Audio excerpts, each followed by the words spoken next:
Praise the Lord. தேவனுக்கு மகிமை உண்டாவதாக. ஆண்டவரும் இரட்சகருமாய் இருக்கிற இயேசு கிறிஸ்துவின் இணையற்ற நாமத்தினாலே உங்கள் யாவரையும் நான் வாழ்த்துகிறேன். இந்த நாளுக்கான தேவனுடைய வார்த்தை யோபு 5வது அதிகாரம் 24வது வசனம். உம்முடைய கூடாரம் சமாதானத்தோடு இருக்க காண்பீர், உம்முடைய வாசஸ்தலத்தை விசாரிக்கும்போது குறைவை காண மாட்டீர். எனக்கு அன்பானவர்களே, வார்த்தையை கவனியுங்கள். உம்முடைய கூடாரம் சமாதானத்தோடு இருப்பதை நீர் காண்பீர். இன்றைக்கு அநேக வீடுகளில் சமாதானம் இல்லை. சில நேரத்தில் சமாதானம் இல்லாததுனால நாம் என்ன செய்வதென்றே தெரியாமல் போய்விடுகிறது. நம்முடைய வீடு சமாதானத்தோடு இருக்க வேண்டும். சமாதானத்தை நாம் காத்து கொள்ள வேணும். பாருங்க, பிரைஸ் அல்லாஹ். நீங்கள் வீட்டுக்குள்ள சமாதானமாக இருந்தால் தாங்க நீங்கள் வெளியிலையும் சமாதானமாக இருக்க முடியும். வேதம் சொல்லுகிறது, இந்த சமாதானம் என்ன செய்யும் தெரியுமா? உங்களுக்கு வேண்டிய எல்லா நலன்களையும் இது கொண்டு வந்துடும். நம்முடைய வீடுகளில் ஒரு குறைவு உண்டாகும்போது அந்த இடத்தில் சமாதானம் இல்லாமல் போகிறது இல்லை. வேதம் சொல்லுது, நான் உன்னுடைய வாசஸ்தலத்தை விசாரிப்பேன், உன்னுடைய வீட்டை நான் விசாரிப்பேன். உன்னுடைய வீட்டை நான் விசாரிக்கும் பொழுது நீ குறைவை காண மாட்டீர். ஹல்லேலூயா. தேவன் உங்களுடைய வீட்டை விசாரிக்கும் பொழுது குறைவு இருக்காது. ஏன்னா அநேக நேரத்தில் இந்த குறைவுகள்னால்தான் நாம் சமாதானத்தை கெடுத்து விடுகிறோம்ல. சமாதானம் இல்லாமல் போய் விடுகிறது. ஆண்டவர் என்ன செய்கிறார் தெரியுமா? உன்னுடைய வீட்டை விசாரிக்கிறார். உன்னுடைய வீட்டினுடைய தேவைகள் சந்திக்கப்படுகிறது. ஒரு நிறைவான ஆசீர்வாதம் உண்டாகிறது. Praise the Lord. இந்த கால வேளையில் உன்னுடைய வீடு விசாரிக்கப்படும் பொழுது உன்னுடைய வீட்டிற்குள் எந்த குறைவும் இருக்காது.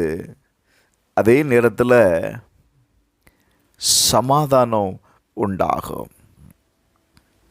வேதம் சொல்லுகிறது, சங்கீதம் 91வது அதிகாரம் 10வது வசனத்தை வாசிக்கும் போது, பொல்லாப்பு உனக்கு நேரிடாது, வாதை உன் கூடாரத்தை அணுகாது. கர்த்தர் உங்கள் வீட்டை விசாரிக்கும் பொழுது, பிரைஸ் அல்லாஹ், வேதம் சொல்லுகிறது, வாதை அந்த வீட்டிற்குள் வராது, சமாதானம் உண்டாயிருக்கும்.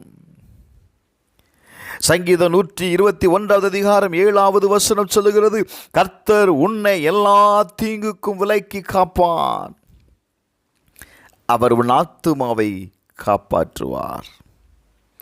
ஹல்லேலூயா. எல்லா தீங்குக்கும் உன்னை விலக்கி காப்பார், அவர் உன் ஆத்துமாவை காப்பாற்றுவார். உங்களுக்கு வருகிறதான எல்லா தீங்கி நின்றும் கர்த்தர் உங்களை விலக்கி காப்பாருங்க.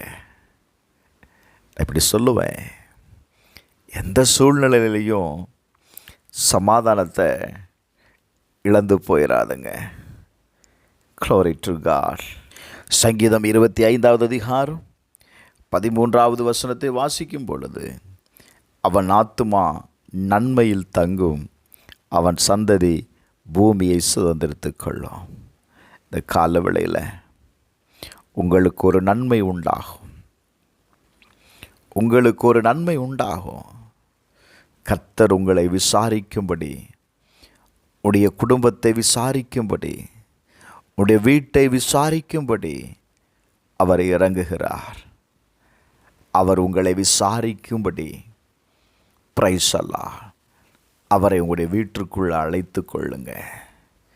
அவர் உங்களை விசாரிக்கிறவராய் இருக்கிறபடியினால் உங்கள் கவலைகள் எல்லாம் அவற்றை கொடுத்துருங்க. கட்டாயம் உங்களுக்கு ஒரு நன்மை உண்டாகும். உங்கள் வீட்டில் நன்மை தங்குவதை நீங்கள் பார்ப்பீங்க. செபிப்போமா. பரலோக பிதாவே, இயேசுவின் நாமத்தில் செபிக்கிறோம்ப்பா. இந்த கால வேளையில் எங்களுக்கு சமாதானத்தை உண்டாக்கும் ஆக்கனை உம்மாலே வந்ததப்பா.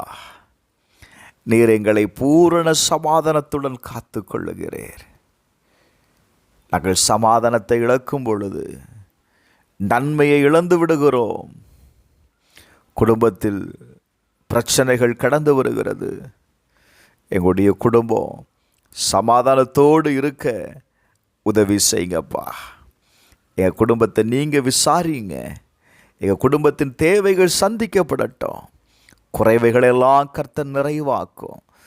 நீர் எங்கள் குடும்பத்தில் வாசம் பண்ணும்படி உம்மிடத்தில் ஒப்பு கொடுக்கிறோம். எங்கள் பிள்ளைகள், எங்கள் குடும்பத்தில் இருக்கிற ஒவ்வொருவரையும் உம்முடைய கரத்தில் ஒப்பு கொடுக்கிறோம்ப்பா. ஆசீர்வதியும் பலப்படுத்தும். இயேசுவின் நாமத்தில் ஜெபிக்கிறேன் நல்ல பிதாவே. ஆமென்.